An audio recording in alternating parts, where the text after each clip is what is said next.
सुप्रभात बच्चों। आज हम संचयन पुस्तक का चैप्टर जो है आपका दिए जल उठे वो शुरू करने जा रहे हैं। तो ये आपकी पुस्तक में बेटा लास्ट हमारा चैप्टर रहेगा संचयन पुस्तक का। ये हमारा आखिरला चैप्टर है, चैप्टर नंबर 6 दिए जल उठे। तो ये चैप्टर बेटा आप जो है पूरा वो आधारित है कि जब नमक का कानून टूटा था। ठीक है, जब दांडी मार्च हुआ था, गांधी जी ने दांडी मार्च किया था, तब नमक के कानून को तोड़ने के लिए उन्होंने दांडी मार्च किया था ना। तो ये पूरा जो हमारा पाठ है उसी घटना पर आधारित है। ठीक है, तो जो इसके लेखक हैं बेटा मधुकर उपाध्याय जी, तो उन्होंने उस समय की घटना को यहाँ पर अंकित किया है। तो चलिए हम शुरू करते हैं आज ये पाठ, दिए जल उठे। रास के बूढ़े बरगद ने वह दृश्य देखा था। दांडी कूच की तैयारी के सिलसिले में वल्लभ भाई पटेल 7 मार्च को रास पहुँचे थे। मतलब वल्लभ भाई पटेल की अगवानी में जो है बेटा ये दांडी मार्च होने वाला था। ठीक है, तो अब जो लेखक है वो बताना चाहता है कि रास के बूढ़े बरगद, यानी कि रास एक जगह का नाम है और वहाँ की हर एक चीज़ इस चीज़ की मतलब इस बात की साक्षी थी कि जो वल्लभ भाई पटेल हैं वो दांडी मार्च की अगवानी करेंगे। उन्हीं की रेख देख में ये मार्च जो है पूरा होना था। ठीक है, तो अब वल्लभ भाई पटेल जो हैं इस काम के लिए, दांडी मार्च के लिए, कूच के लिए बेटा 7 मार्च को जो है वो रास पहुंच गए थे। उन्होंने वहां भाषण नहीं देना था, लेकिन पटेल ने लोगों के आग्रह पर 2 शब्द कहना स्वीकार किया।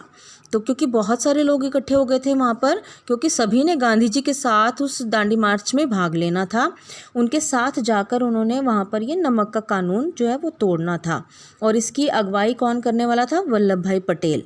तो वहाँ पर बहुत सारे लोग पहले से एकत्रित थे, तो वल्लभ भाई पटेल का कोई ऐसा इरादा नहीं था भाषण देने का, परंतु वहाँ जो एकत्रित लोग थे उन सब ने वल्लभ भाई पटेल को आग्रह किया कि आप 2 शब्द तो कहें।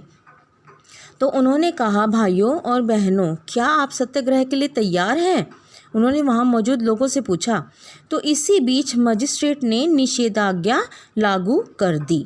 यानी कि जब बहुत सारे लोग वहाँ पर इकट्ठा हो गए और अंग्रेज़ों ने देखा कि भाई हिंदुस्तानी लगता है कुछ और ही करने वाले हैं, यहाँ पर इतनी भीड़ इन्होंने इकट्ठा की हुई है और वल्लभ भाई पटेल जो हैं लगता है इन सबको कुछ आदेश देने वाले हैं। तो तभी जो ब्रिटिश गवर्नमेंट है बच्चे, उन्होंने निषेधाज्ञा लागू कर दी और कि मतलब कुछ भी काम करना वहाँ पर नहीं, कोई भी काम नहीं होगा और इतने सारे लोगों का इकट्ठा होना एक ही जगह पर मतलब पॉसिबल नहीं है, मनाही है उस चीज़ की।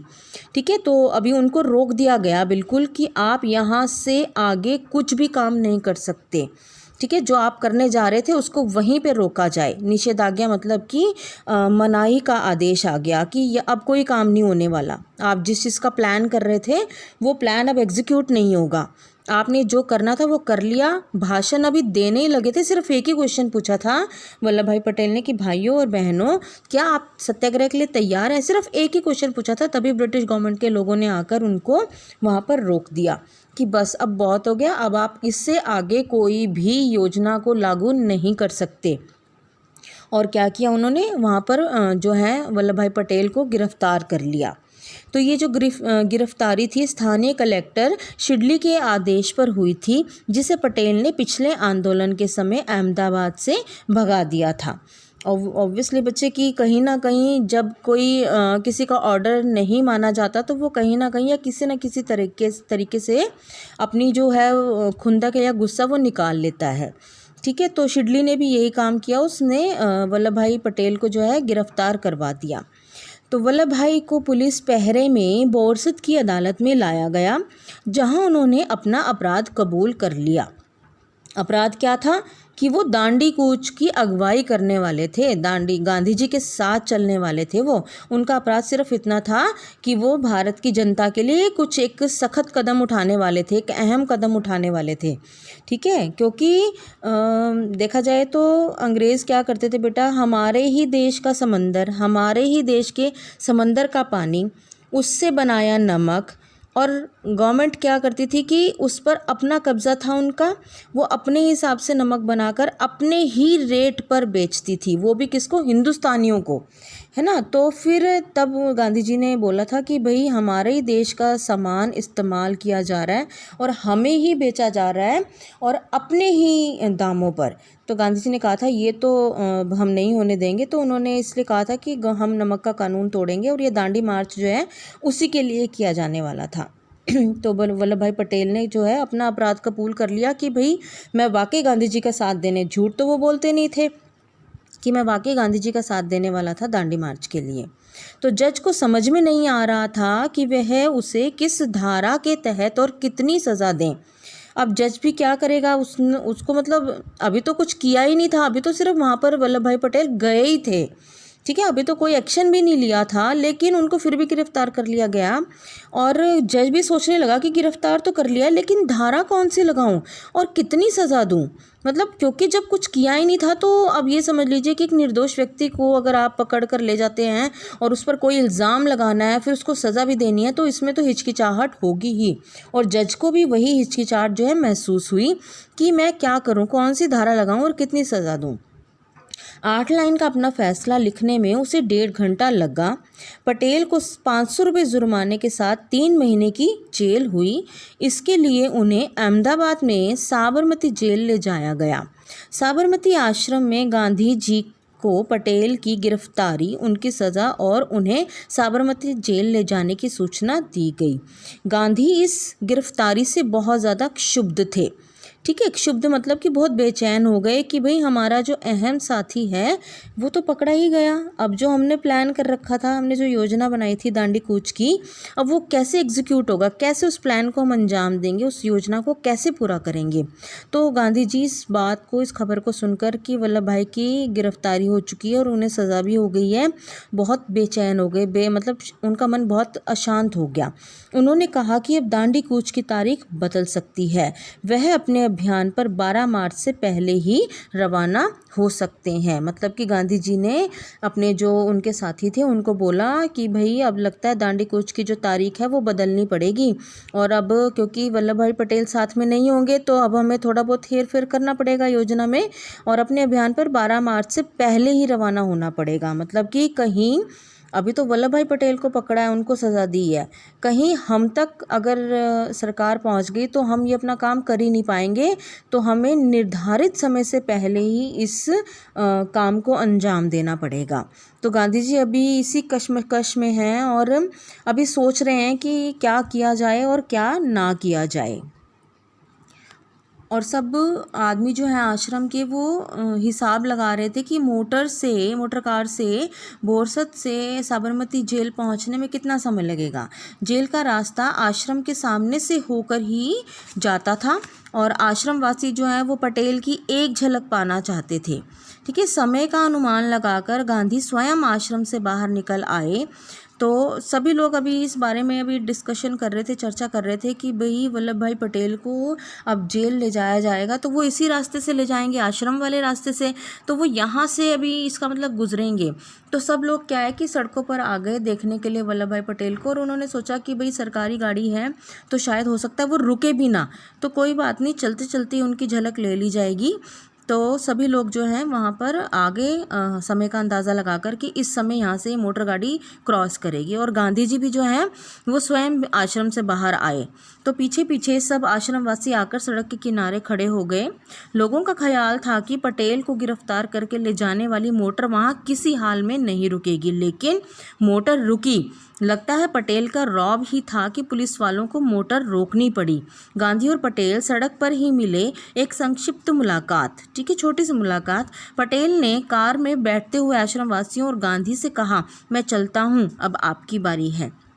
यानी कि गांधी जी से कोई बात तो हुई उनकी, बहुत ही छोटी सी कोई बात हुई, और फिर आश्रमवासी जो और खड़े थे सड़क के किनारे उन सबको वल्लभ भाई पटेल ने एक हिदायत दी, एक इशारा दिया कि भाई मैं तो जा रहा हूँ, मैं चलता हूँ, अब आपकी बारी है। यानी कि मैं चला गया तो कोई बात नहीं, और ये काम रुकना नहीं चाहिए, अब आपकी बारी, अब आपको ये काम अंजाम देना पड़ेगा, आपको बागडोर संभालनी पड़ेगी सभी लोगों को, ये काम रुकेगा नहीं, अपनी बारी आ गई है तो इसको पूरा करिए अब। ठीक है, एक इशारे में उन्होंने सभी लोगों को ये बात समझा दी। पटेल की गिरफ्तारी पर देश भर में प्रतिक्रिया हुई। दिल्ली में मदन मोहन मालवीय ने केंद्रीय असेंबली में एक प्रस्ताव पेश किया जिसमें बिना मुकदमा चलाए पटेल को जेल भेजने के सरकारी कदम की भर्त्सना की गई। ठीक है, मदन मोहन मालवीय जी एक बहुत बड़े वकील थे, तो उन्होंने मतलब इस बारे में अपनी राय दी कि बिना मुकदमा चलाए उनको जेल भेज दिया गया। ये क्या बात हुई? ऐसा तो कभी हुआ ही नहीं कानून के उसमें हिसाब से, कानून के हिसाब से ऐसा तो कभी भी नहीं हुआ कि ऐसा हो जाए कि मतलब मुकदमा भी नहीं चला और बिना किसी मतलब किसी कारण, कोई कारण भी नहीं था, लेकिन फिर भी उनको गिरफ्तार किया गया और जेल में भी भेजा गया। तो इसकी कड़ी निंदा की है मदन मोहन मालवीय जी ने। प्रस्ताव पारित नहीं हो सका, और कैसे होता? क्योंकि वो हिंदुस्तानियों के पक्ष का था। ठीक है ना। इस प्रस्ताव पर कई नेताओं ने अपनी राय सदन में रखी। मोहम्मद अली जिन्ना ने कहा, सरदार वल्लभ भाई पटेल की गिरफ्तारी अभिव्यक्ति की स्वतंत्रता के सिद्धांत पर हमला है। यानी कि जब हमें ये मौलिक अधिकार मिले, मौलिक सिद्धांत हैं, उनमें हमें कहा है कि हम अपनी बात को पूरा लोगों के सामने रख सकते हैं। लेकिन जब वल्लभ भाई पटेल ने अपनी बात को लोगों के सामने रखा, एक क्वेश्चन ही तो पूछा था कि क्या आप सत्याग्रह के लिए तैयार हैं, और उसी बात पर उनको गिरफ्तार कर लिया गया। तो समझ लीजिए कि अभिव्यक्ति की स्वतंत्रता यानी बोलने की जो आज़ादी है वो ख़त्म है हमारी। ठीक है, ये उस पर सीधा सीधा जो है ब्रिटिश गवर्नमेंट ने हमला किया है। भारत सरकार एक ऐसी नज़ीर पेश कर रही थी जिसके गंभीर परिणाम हो सकते थे। ठीक है, क्योंकि अब ये जो इंडियंस थे, जो भारतीय थे, उनके लिए तो ये बहुत ही सदमे वाली बात हो गई कि कुछ किए बिना ही उनको वल्लभ भाई पटेल को जो है वो जेल भेजा गया। गांधी के राज पहुंचने के समय वह कानून लागू था जिसके तहत पटेल को गिरफ्तार किया गया था। सत्याग्रहियों ने अपनी ओर से तैयारी पूरी कर ली थी। अब्बास तैयबजी वहां पहुंच चुके थे, क्योंकि अब वल्लभ भाई पटेल नहीं थे तो अब्बास तैयबजी एक और स्वतंत्रता सेनानी है बेटा, वो वहां पर आ चुके थे गांधी की गिरफ्तारी की स्थिति में कूच की अगुवाई कर सकें। कि अगर मान लीजिए वल्लभ भाई पटेल को तो गिरफ्तार कर लिया, लेकिन अगर कहीं गांधी जी को भी गिरफ्तार करने लगे तो ये जो अब्बास तैयबजी हैं ये फिर उस मार्च को आगे लेके जाएंगे। बोसर से निकलने के बाद लगभग अभी आश्वस्त थे कि अब गांधी को जलालपुर पहुंचने तक नहीं पकड़ा जाएगा, मतलब कि वो अपनी जगह से रवाना हो चुके हैं। जब ये शुरू हो चुका मार्च तो सभी लोगों को ये एक सेटिस्फेक्शन थी, तसल्ली थी कि जो जलालपुर जगह है बेटा वहाँ तक पहुँचने, मतलब वहाँ तक आराम से पहुँच जाएंगे, उससे पहले कोई गांधी जी को गिरफ्तार नहीं कर सकता। लेकिन तैयारियों में कोई कमी नहीं थी। रास में गांधी का भव्य स्वागत हुआ। दरबार समुदाय के जो लोग हैं इनसे सब आगे थे, यानी कि जब तक वो रास पहुँचे तो वहाँ पर जो है गांधी जी का बहुत ज़ोरदार स्वागत किया गया। और दरबार समुदाय के लोग हैं इसमें सबसे आगे थे, यानी कि ये कम्युनिटी है दरबार। ठीक है, दरबार एक कम्युनिटी का नाम है बेटा। तो उस कम्युनिटी के लोग जो हैं वो उनका मतलब पूरा योगदान था, उन्होंने सबने मिलकर गांधी जी का भव्य स्वागत किया।